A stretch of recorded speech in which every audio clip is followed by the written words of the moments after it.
Hey, it's Ohio Jimbo, and well, I just bought a little giant 1700 pool cover pump, and I was really frustrated because I was getting noise out of it. It was running, but water wasn't coming out, and it was kind of sad because I took one back, returned it, brought another one out, did the same thing.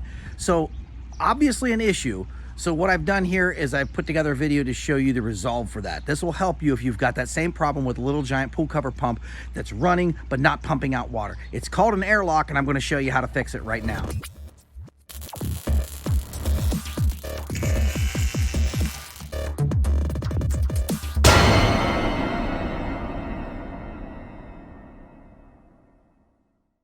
Oh, it's been a long winter, and now here at the Kokomo Lagoon, the rain is beginning in spring, and it's time to put the pump on the pool cover to keep all the water off. So if you happen to have a pool cover pump, you're lucky enough, you really want the automated one that just runs when you don't have to worry about it. So that brings me to the next step, which is I purchased a little giant pool pump. It's one of the 1700s, called an APC 1700. I know it goes without saying, but make sure you unplug your pool pump first before working on it.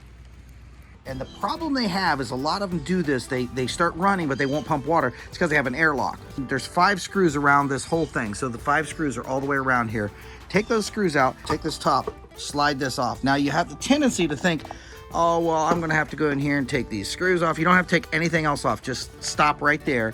And here's the key factor, is you have to look super, super close at this. Now I take a jeweler's screwdriver here. You can use a simple paper clip too. You don't need a jeweler's screwdriver. A paper clip will do the trick as long as it's small enough to get inside there. Don't shove it in there, just use the paper clip to work any debris off the front of that. And you look really super close here, and you'll see that little tiny dot right there is where, if there's any debris in there at all, that will cause the airlock, and the engine will keep running, but it won't allow it to pump water out. So it just runs like it's, you hear it and you're, oh cool, it's pumping. It's not.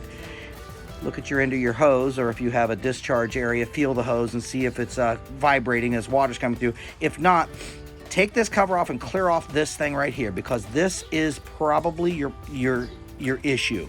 And once you get that cleared out, I mean, most of it you'll see there's probably like a leaf over top of this or something, but that causes it to just run. And again, I'll show you this on the side here, is because this is your float bobber. If it's sitting in the water and this comes up, it kicks on the engine. It kicks on the motor, I'm sorry. And once the motor's kicked on right here, it starts, the engine, the motor will run, and then it discharges water out of here. So if it is discharging water out of here, everything's cool. But if it's running and there's water not coming out, just do this. It's real simple. Take that cover off, clean out that little hole right there, or take debris off the front of it. And sometimes people have said you can put another screen or something over this. I don't suggest you do that, because the screen just makes it easier to catch something onto it. So that airlock is the only thing I have to do. It's very simple. Put the cover back on. Simple as this. Slide that cover right back on there. It'll line up to right where it's supposed to. You screw your screws in. It's tight. It's ready to go. Put it back in. Plug it in. And you're ready to roll. So then we plug it back in. Now we got it pumping, and you can see that there's a lot of debris in that water. That's all from these leaves and things that gather around. The leaves, they'll just turn into little soot, and that will just gather inside there. But as the water level drops, it'll stop pumping, and then when the water level gets higher, it will again pump again. But if you've got an airlock, what happens is you'll notice the water level will get up higher on it, and it'll look like the whole pump's going underwater. But that means the debris is inside there on that hole that we just showed. So now it's operating properly, and that's all we need to do. Try to keep the cover as clean as possible, but wintertime debris gets in here and it does make a mess. So good luck with your little giant 1700 pool cover pump.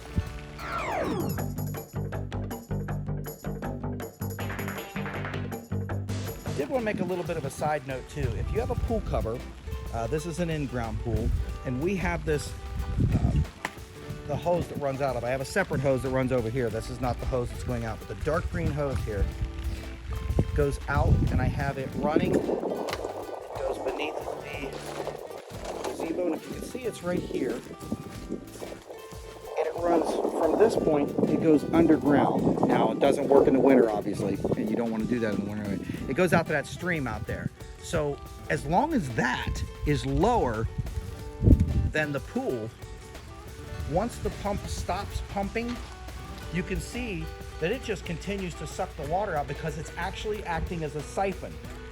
So a very, very good thing to try to do is get that end of the hose to be lower than the level of this pump, and it will continue to work even without electricity. It'll just siphon it out as long as it's already started one time.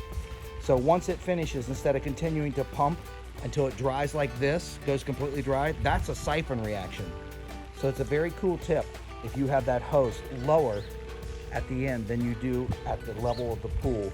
You'll get an actual siphon action, and it helps a lot to get that extra water off there. And that sums everything up for the little giant pool cover airlock that you may be experiencing.